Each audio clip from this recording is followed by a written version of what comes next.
everybody. Hope you're all having a great day. First of all, I'd like to say my nose is sunburnt. Sorry about that if it's a little distracting, but I just got back from Florida and forgot to put sunscreen on my face the first day, and well, I got a little sunburn. Today, I'm going to do a video on why I will never own another Ford F-150. And I'm going to say F-150 because I hated the way customer service was at Ford. I'll get into that. I do like the Mustangs. I have no intention of ever buying a Mustang. I do have an intention of buying a sports car for the channel. It will probably be like a 350 or a 370Z at this point, because for the best bang for the buck, that seems to be where I'm at with that. But I do like the Mustangs. I'm not going to say I don't. I've owned a Mustang in the past. It was a good car. It was like a 2000 model, I think it was, GT. Had no issues with it. But this video is going to be about why I'll never own another F-150 and probably never own another Ford product in general. I made a video like this in the past on my 6-month ownership of my Ford, but I get a lot of comments about you should have bought a V8 and you should have done this and you should have done that. So I guess I didn't clarify enough about the issues I had with 2 F-150s. I own 2 of them. So I'm going to get into that right now. My first F-150, I bought it brand new in 2011. I believe it was a 2012, though, even though I bought it in 11, it was a 5.0 V8. And that thing had all kinds of issues electrically. The engine was a good engine. It never left me stranded. It never went into limp mode or anything like that. But it seemed like there was always some kind of engine light on, like a check engine light, an ABS light, airbag light. There was always some kind of light on in that truck. And I had it in the shop. It was in the shop. It was in the shop. One time, or actually a couple times this happened, I was in a parking lot and I slowed down and started to go again. It was like the transmission didn't know where it wanted to be, and it literally felt like somebody rear-ended me. The transmission like shifted down or up so hard that I stopped and looked back behind me to see who had hit me. And that happened twice, and they had to reflash that transmission twice in that truck. But the main issue I had with it was lights on in the dash. I mean, they'd keep it 2 or 3 days, say they had it fixed, I'd get the truck back, it'd be the same issue, another light on. And it wasn't always the same light, like I said. It was, it'd be 2 or 3 different lights. It would come on periodically. There at the end, when I finally took it back, and I actually had that truck about 1.5 years or so, maybe 2 years. I think it's like 1.5 years. I took it in there and I had about 35,000 miles on the truck, and my warranty was fixing to run out. And I went in there and was raising a little bit of Cain, and I was probably getting a little more mad than I should have. But my warranty was fixing to run out, like I said, and I didn't feel like I should have to start paying for those repairs, seeing that they had never fixed it.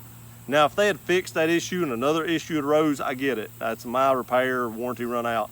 But if I've had an ongoing issue with the truck the entire time I've owned it, and this literally started probably 3 months into ownership of the truck. So if I've had the same issue throughout the whole 1.5 years, basically, I didn't feel like I should have to start paying for those repairs out of my pocket. And all I wanted was for them to give me an extended warranty on the issue of the electrical problem. And they wasn't wanting to do that, and I was getting a little more mad, and I was starting to, say stuff that, was indicative to me being mad. And there was a lot of people in the place that was starting to notice me being mad about Ford not, cooperating with what I felt like I should get. So they were kind of wanting to get me out of that place. So they said they figured out what was wrong with the truck. There was a wire underneath the seat that had a bare spot and was grounding out on the metal floorboard and was causing a light to pop on periodically. So they said they got it fixed. They said since it was fixed, if you'd like to trade that in on another truck, we'll be happy to do that. And at that point in time, I was like, hope y'all go out of business. I don't ever want to own another Ford. I was just so mad. I mean, I was ill. And the guy was like, well, I've got this truck out here that, has no miles on it. It was his personal truck. I guess it was a demo. It literally had like just a little under 9,000 miles on the vehicle. And it was an EcoBoost. So my first truck was a V8, tons of electrical problems, a couple transmission issues. So I go outside and he goes, here, it was a completely blacked out truck. It will actually be the truck that's in the thumbnail of this video is the EcoBoost truck. It was all blacked out. Loved the truck. He said, just drive it up the road, show it to your wife or whatever, and if you like it, come back, we'll give you a heck of a deal on it because you've had so much problems with your V8. So I pulled out of the dealership, started up the road, and I just gave it enough gas like I would in the V8, and the truck kicked sideways. It had way more torque than that V8 ever thought about having. The EcoBoost is such a powerful engine. I've said that in all my videos. I will continue to say that. The EcoBoost is a very, very stout engine. And I love that about that truck. It had so much power and torque. And took it up there and showed it to my wife. Had such low miles on it. Come back to the dealership. Now my first V8, it was in the mid upper $40,000 range. I can't exactly remember what I paid for it, but it was mid upper 40s. This truck had a sticker price of almost $60,000. When he ordered that truck, he ordered it with every single option you could get on it except tow mirrors.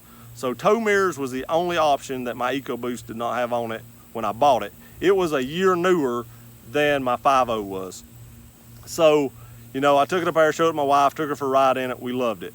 So the sticker price, like I said, on that EcoBoost was almost 60 grand. It was like 58.9 something, so with taxes and everything, you'd probably been over $60,000. They sold me that truck because I was so ill and was raising so much cane, they were wanting to get me out of that place, for $38,000. So that tells you how much issue I was having with my 5.0, that they sold me essentially almost a new $60,000 truck for 38 grand.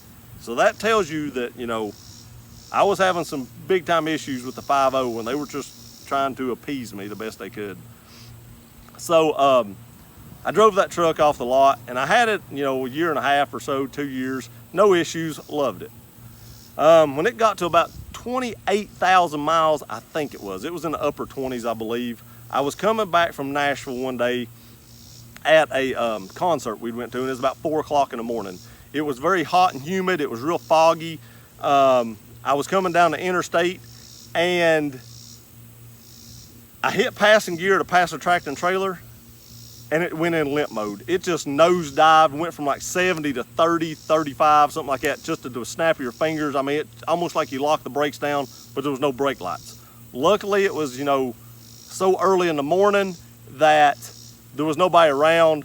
I let off the gas, I didn't know what happened. Engine light started flashing. It was jerking, trying to die. I let off the gas, it smoothed out. I eased back into the gas, brought it on home. Had no issues, run it back up to 80 mile an hour, cruised on home with the cruise set, no issues at all. Took it into the shop, they checked it. What the dealership told me was wrong with it is the intercoolers, when it gets real hot and humid and you've drove them for several hours in these kind of conditions, will condensate. When they condensate and you hit passing gear, it sucks that water up into the engine and throws it in limp mode. And that's what happened to me. So Ford's fix was they glued a great big piece of metal across the entire length of my intercooler, and probably about that tall, and covered, I don't know, a quarter of it or a little more. And they said that would make the intercooler run more hot and wouldn't let it condensate, because I guess that condensation would evaporate. I understood that. I didn't like it. That was like a Band-Aid to me. I didn't like it, but I understood it. If that was the fix and it'd make it work, I was good with it. Took the truck out, drove it for another, you know, year or so, year and a half, had no issues with it, but really wasn't back in these same conditions. So last year, I was in St. Petersburg when Hurricane Irma hit, and I had to evacuate. I was down there for my anniversary, had to evacuate for the hurricane. Hot, humid, raining like crazy, just pouring down the rain. I'm coming through, you know, right around Atlanta on the interstate, because we came up that side, coming back home, and hit passing gear, nosedived. I mean, it just, same thing again. People behind me's locking it down. They had no warning that it happened, because there's no brake lights when this happens, when it goes into limp mode, and it just locked down. It dropped down to like 30 mile an hour from, you know, 65 or 70, whatever we were running on the interstate at the time. You know, through that part of town, people fly anyway, so I was going with the speed of traffic, and people's locking it down. It's wet. It's a wonder we just didn't get, you know, annihilated from the back end of the truck. But luckily, everybody got stopped and everybody's okay. So I pulled off the side of the road, stopped at a Chick-fil-A, ate, stayed there for maybe, I don't know, an hour, hour and a half, trying to give it time to recuperate. Pulled back on this little 2-lane road to get back on the interstate, and I was in the wrong lane. So I pulled over in the other lane, gave it enough gas to get around a Jeep that was in front of me, and when I did that, it nosedived again, locked it down. The guy behind me locked it down real quick. Luckily, we was coming up onto a red light. So everybody got stopped again, nobody was injured. When I got to that red light though, that truck was trying its best to die. I mean, it was chugging, it was jerking. I mean, I didn't think we was gonna make it home. I got back on the interstate, I eased back into it, really easily got back into it. Now I'm in Georgia and this is happening, and I'm trying to get back to Tennessee. You know, I'm like, am I even gonna make it home this time? Made it back home, took it into the Ford dealer. They said they seen where it misfired, they seen where it did it. Ford didn't have a fix for it. They said, you've got the only fix for this issue, and we don't have nothing else we can do. They kept the truck about a week and then told me there was nothing they could do. Ford said nothing, just come pick it up, it's your truck. We can't find anything wrong with it. It's good now, it's what they told me. They said it's fixed, it's good, come pick it up. You know, we don't think it'll do it again. I don't know. That's what they told me, so I went and picked it up. I called Ford as a corporation. I told them my issue, and she said, you've got the only fix there is. We checked it out. We think you're good. I was like, well, why'd it do it again if I'm good? She's like, I don't know, but you've got the only fix. So hung up the phone, thought about it overnight, and I was like, I don't like this. I don't like that they're doing this. So I called corporate back again, Ford corporate, and asked to speak to a manager. And the lady on the phone said, what can I help you with? I said, are you a manager? She said, no, but what can I help you with? I need to know what the problem is. I said, I want to speak to a manager. She would not let me speak to a manager. So, I continued to tell her what the problem was. I said, do the new trucks have this issue? And she said, I can't say that they do or don't, but if they don't, you will have to pay for that fix out of your pocket. Out of my pocket. This truck almost got me killed on the interstate, and they want me to fix it out of my pocket. So I was like, excuse me? I've got a 100,000 mile warranty on this truck. She said that warranty only covers factory parts. So, we can't, give you, actually, I'm not sure it's 100,000. I was still under my extended warranty. Whatever the extended warranty, it may not have been 100, maybe been 75,000, but I was still covered under my extended warranty at the time. She said it only covers OEM parts. So we can put the OEM, intercooler back on it, but that's all we can do. We can't put the new one on it unless you want to pay for it and pay for all the installation, labor, everything, and the part. And I got really mad then because I seen that they had no, as a blatant disregard to mine and my family's safety. They cared nothing about their customer. I'd essentially bought 2 brand new trucks for them, more or less. My first one was brand new. Like I said, the second one had less than 8,000 miles on it. Even if I got a good deal on it, I essentially bought 2 brand new trucks. They didn't care about their customer at all.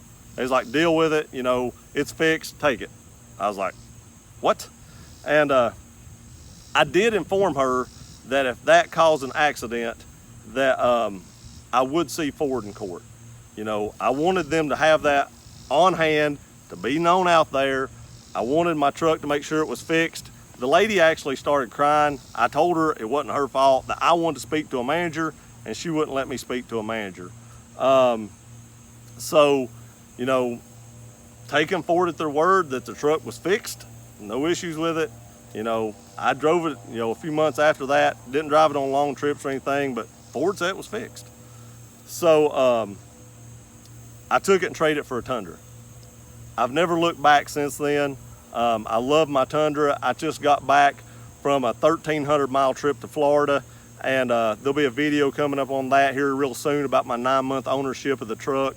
I've owned my Tundra 9 months now, and how the truck did on that trip. But back to why I will never own another F-150 and probably never another Ford product is because their customer service. I really like the way Ford trucks look. I really like the way they look. I like the body style. I love my Tundra's body style. It looks more sporty than the Ford, in my opinion, not the Raptor, but the regular F-150 like I owned a FX4, that's what my EcoBoost was. And you know, the blatant disregard to my safety, and that they just did not care about their customer at all, in my opinion, will make me say that I will never own another F-150 and probably never another Ford product ever. You know, they treated me that way, and I bought 2 brand new trucks basically. And I'm just saying, if you've never bought a Ford product, how will they treat you? I don't know. Maybe you'll have a better experience. I hope the people that own EcoBoost trucks never have any issues with them at all. But for me, I bought 2 lemons essentially. And there's no way I could give them a third chance. I've heard that they put louvers in there now to help with that condensation. Hope they did, hope they fixed it. But you know, the definition of insanity is doing the same thing over and over again and expecting a different result. I won't be that person. Ford will not get another dollar out of me, more than likely. They'll never sell me another F-150. The Mustang is the only thing I would even consider, and I'm not considering that too much. So I'm gonna go out on a limb and say Ford will probably never receive another dollar off me. You all can make your own opinions. I'm not telling you what to do. This is just an informative video. This is my experience with them and the experience I had. And you know, if you've got a Ford and you've got 300,000 miles on it, good for you. Hope it's never been in the shop. Hope you get another 300 more. But I didn't have that kind of luck. So it is what it is. You can take this with a grain of salt, or you know, you can take it to the bank. I'd take it to the bank because that's the experience I had.